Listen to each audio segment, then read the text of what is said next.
Olá, queridos. Paz de Cristo Jesus seja convosco. Neste vídeo nós vamos dar continuidade à série que nós estamos gravando, a série de mensagens com base nas cartas do Apocalipse, de onde nós extraímos o tema Avisos de Jesus à Igreja. Desta feita, a carta em estudo, né? A carta em análise é a carta à igreja em Pérgamo, a terceira carta, consequentemente enviada à terceira igreja mencionada aqui no livro do Apocalipse, nas cartas do Apocalipse. Antes de irmos ao texto, né, a esta análise, a este estudo, nós queremos manifestar nosso agradecimento a você que já está inscrito aqui no canal, que dessa forma, como sempre dissemos, presta seu precioso apoio ao projeto Tabernáculo, posto que este canal, entre outras coisas, entre outros objetivos, visa apoiar o projeto Tabernáculo, um arrojado projeto missionário que você pode conhecer por meio das nossas redes sociais, tanto no Facebook como no Instagram, ou até aqui no canal por meio dos nossos vídeos. Tem um vídeo aí gravado especificamente sobre o projeto Tabernáculo. Obrigado a você que está inscrito, obrigado ao seu apoio e, se for possível, né, tiver ao seu alcance, encoraje outros também a assim fazer, pois dessa forma vamos levar o Evangelho avante, né, cumprindo o ID, e também somar com a edificação da igreja, o corpo de Cristo. Vamos então ao texto que se refere à igreja em Pérgamo.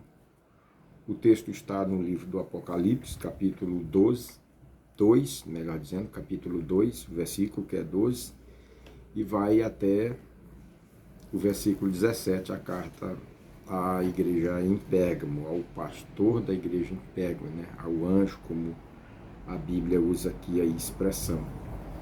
E a apresentação de Jesus a esta igreja, ela se dá da seguinte forma: assim diz aquele que tem a espada afiada de 2 gumes. É desta forma que Jesus se apresenta ao pastor e, consequentemente, à igreja em Pérgamo. Esta apresentação mostra, portanto, Jesus se apresenta, portanto, como o dono ou aquele que tem a espada afiada de 2 gumes. A gente sabe, pelo ensino bíblico, que essa espada não é outra coisa senão a palavra de Deus, a palavra de Cristo. E é importante observar que essa espada, além de afiada, né, ela não tem dificuldade para executar aquilo que é sua tarefa. Além de ser afiada, ela é de 2 gumes, ela corta, na expressão, né, conhecida, tanto para um lado como para o outro. A palavra serve, portanto, para quem prega, como para quem ouve. Aliás, como alguém sabiamente observou, o primeiro ouvinte da mensagem que pregamos somos nós mesmos. Não tem ouvido mais próximo à mensagem que pregamos do que os nossos próprios ouvidos. Então, serve aqui para nós essa observação. Ela serve para quem, a palavra de Deus serve para quem prega, como serve para quem ouve. Quem prega não pode jamais se excluir da responsabilidade quanto àquilo que prega. Assim como aqueles que ouvem têm a sua responsabilidade, principalmente também tem aquele que prega. Não é sem razão que o pregador,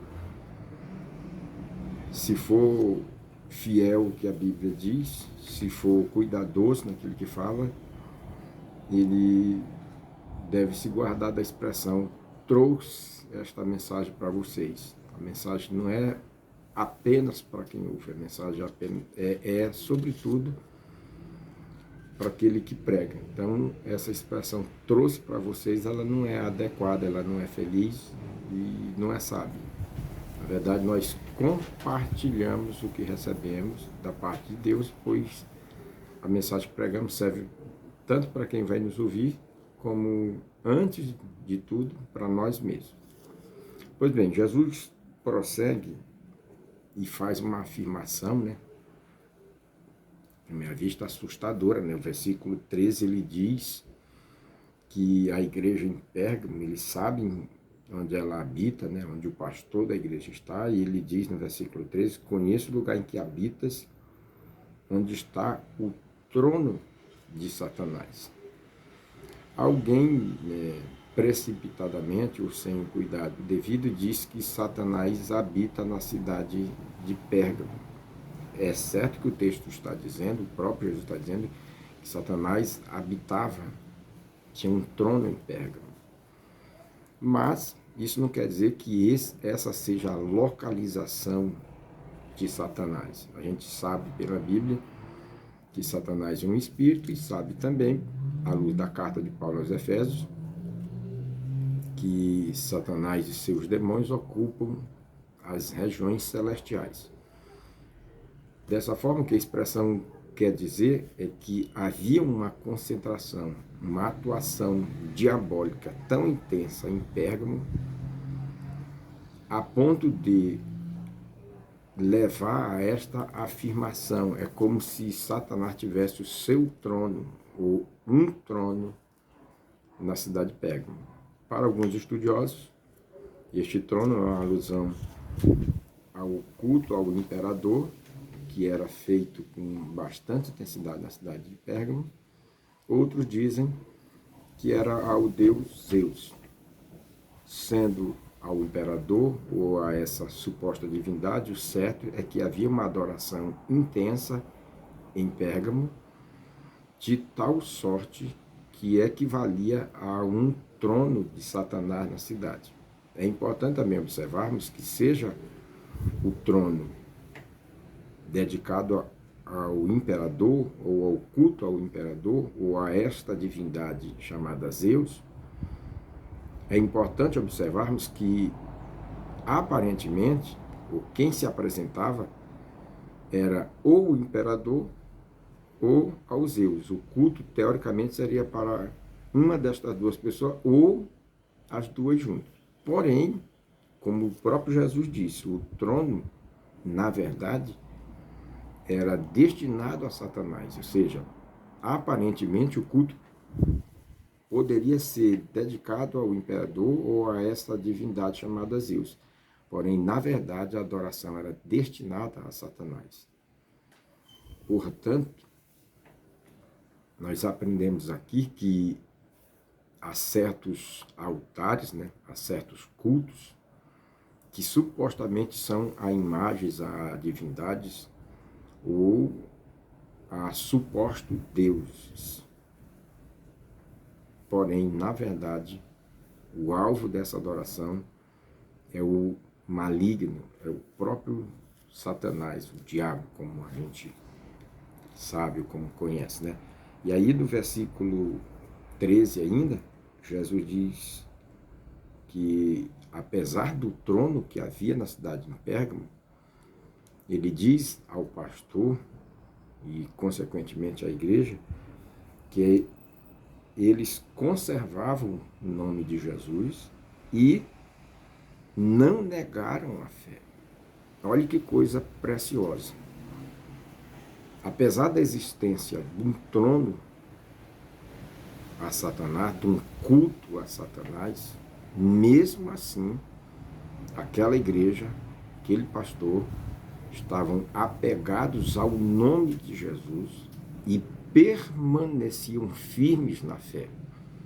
Veja que prova robusta, que prova preciosa, de que a fé em Cristo não depende de ambiente. Há alguns que alegam dificuldade para serem fiéis a Jesus por conta de pai, de mãe, de família, desse ou daquele lugar, da igreja ou de coisas neste gênero, neste sentido. Porém, o texto bíblico aqui está nos ensinando que este tipo de alegação, ela é insustentável. Ela não tem amparo bíblico, porque os irmãos da igreja em Pérgamo se mantinham fiéis, permaneciam fiéis, apesar de um trono, ou do trono de Satanás, que havia na cidade de Pérgamo. Então, o ambiente hostil, por mais que ele seja extremo, ele não é justificativa para desistência da fé ou para uma fé precária. Apesar do trono de Satanás em Pérgamo, havia ali uma igreja que permanecia apegada ao nome de Jesus e firme na fé. Portanto, é descabida a alegação de alguns que querem justificar sua vida espiritual apagada, relaxada,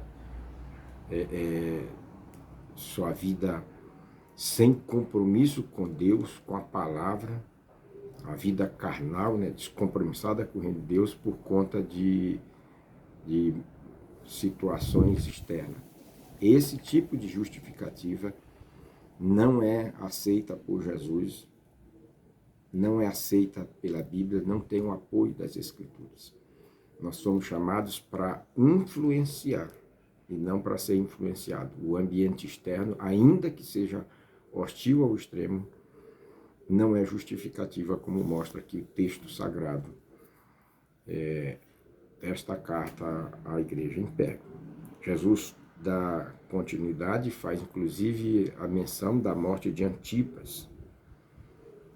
A hostilidade em Pérgamo era tão intensa, tão elevada, que causou a morte de Antipas. Mesmo assim, os irmãos da igreja permaneciam fiéis a Cristo. Há quem diga que Antipas teria sido o pastor que antecedeu este pastor que recebe a carta por meio de João, a carta enviada por Jesus. No versículo seguinte, o versículo 14, Jesus faz uma exortação à igreja, uma exortação ao pastor. No versículo 14 ele diz: eu tenho todavia contra ti algumas coisas. E aí ele lista quais são essas coisas, e ele enumera dois tipos, ou duas falsas doutrinas, a de Balaão e a dos Nicolaítas. Balaão, a gente sabe, aquele personagem que ensinou Balaque e o seu povo a corromper Israel, a envolverem-se em casamento com os filhos de Israel e assim levar Israel ao fracasso. E aqui o texto diz que essa doutrina em Pérgamo, ela atuava para levar os crentes a comerem coisas sacrificadas e a participar de prostituição. A menção dessas duas falsas doutrinas, seja a de Balaão, seja a dos Nicolaítas, nos ensina quão perigosos são os ensinos hereges, ou quanto o ensino herético é perigoso à igreja. Há quem trate isto com naturalidade ou julgue isto como inofensivo. Todavia, é o próprio Cristo, o Senhor da igreja, que está alertando, está exortando a igreja acerca desses falsos ensinos ou dos ensinos heréticos. Se isto não fosse perigoso à igreja, Jesus não teria feito menção dessas falsas doutrinas, tampouco teria exortado o pastor daquela igreja a este respeito. Portanto, o ensino herético não é coisa inofensiva, não é coisa para se brincar ou para se tratar como irrelevante. É, na verdade, algo extremamente perigoso e que pode ser mortal. Heresia, falso ensino, não é uma brincadeira ou algo inofensivo. É, portanto, algo que pode se tornar letal para a igreja e, portanto, não se pode tratar isto com naturalidade, tampouco desconsiderar o perigo que os ensinos hereges representam. Eles devem, portanto, serem rejeitados com veemência, com todo vigor e com toda a força possível, toda a intensidade possível. O que devemos nos apegar é à palavra de Deus, que é herege, que é do homem, que é do maligno, deve sim ser rejeitado com toda a força, com todo o empenho possível. É o que deixa-nos claro o ensino de Jesus. No versículo 16, Jesus recomenda arrependimento a quem se envolveu ou a quem se deixou levar por esses falsos ensinos. Outra prova de que heresia não é algo inofensivo ou que não representa perigo. É tão perigoso que Jesus recomenda arrependimento, abandono dessas práticas, rejeição aos ensinos hereges e volta à palavra, volta à sã doutrina. Ele diz no versículo 16, portanto, arrepende, senão venho contra ti sem demora, e contra eles pelejarei, acrescenta o versículo ainda no versículo 16, pelejarei com a espada da minha boca. Ou seja, o antídoto, o remédio para os falsos ensinos é a palavra que vem da boca de Jesus, ou seja, é a palavra de Deus. O remédio para as heresias é a Bíblia, é a palavra de Deus. E essa mesma palavra, que aqui é representada como uma espada, que os hereges vão ter que enfrentar. A expressão bíblica não deixa dúvida a este respeito. Pelejarei contra eles, pelejarei com a espada da minha boca. Um dia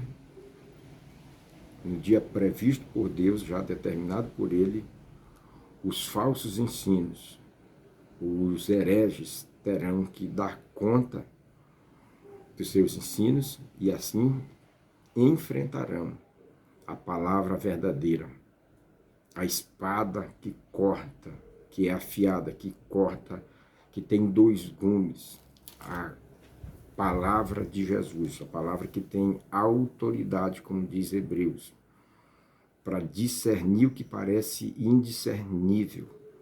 Não há, portanto, embaraço, não há, portanto, máscara, não há, portanto, qualquer farsa que se mantenha de pé diante da palavra de Jesus. E um dia determinado por Deus, os falsos ensinos serão desmascarados e seus autores serão devidamente responsabilizados por tudo que fizeram, por todo o mal causado à Igreja de Jesus e à sua santa obra. É o que Jesus deixa claro aqui, e a expressão é forte, é intensa. Venho sem demora, é o alerta de Jesus para os que se deixam levar pelos ensinos hereges, sobretudo para os autores das heresias. O versículo 17, que é o versículo final, encerra a carta com a expressão que está presente em todas elas. Quem tem ouvidos, ouça o que diz o Espírito. Parece uma coisa assim óbvia ou até sem sentido, melhor dizendo, quem tem ouvidos. Posto que muito raramente, quase que impossível quem que não tem ouvido, embora tenha alguma deformação física, mas tem ouvido. Mas o ouvido aqui é ouvido espiritual, é o ouvido atento, é o ouvido que está disposto não só para ouvir, mas para obedecer. Porque ouvir por ouvir não adianta. Ouvir por ouvir é como Jesus disse, assim procede o insensato que constrói sua casa na areia.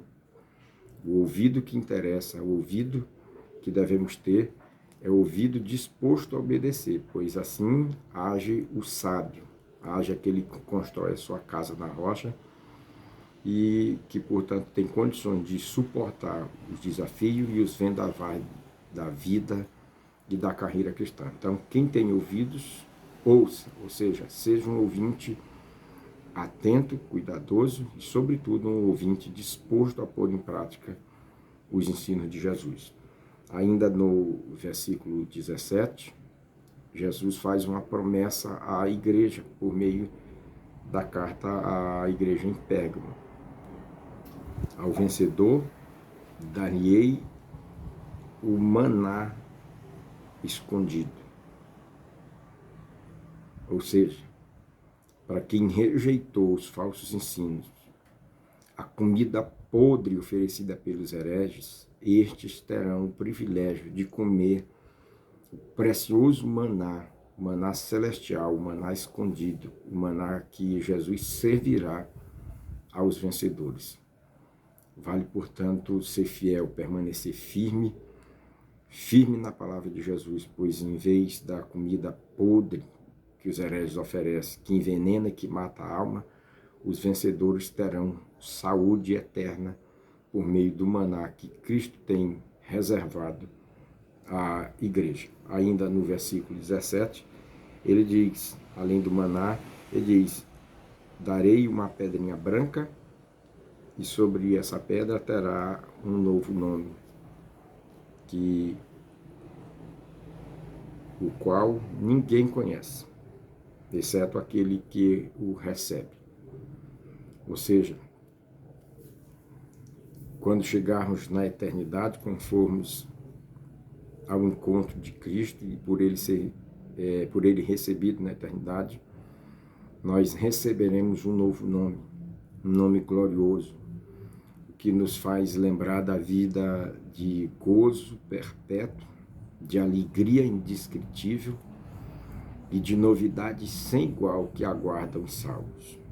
Não é sem razão que todo esforço, todo empenho, apesar das lutas, das adversidades, até mesmo de um ambiente hostil como este que a igreja enfrentava, tendo um trono de Satanás na cidade onde ela estava plantada, apesar de tudo isso, vale a pena permanecer em Cristo, pois, como diz o apóstolo Paulo em uma das suas cartas, não dá para comparar a leve e momentânea tribulação que enfrentamos com tudo aquilo, com o gozo eterno que está reservado para os santos.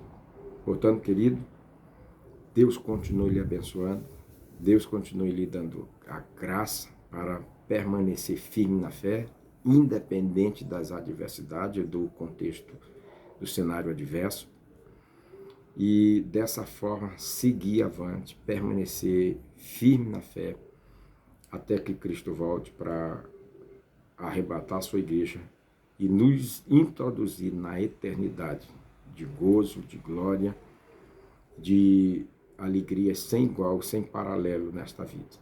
É o nosso desejo, é a nossa oração, é o que desejamos para você, no nome de Cristo Jesus. Um abraço e até o próximo, se Deus nos permitir.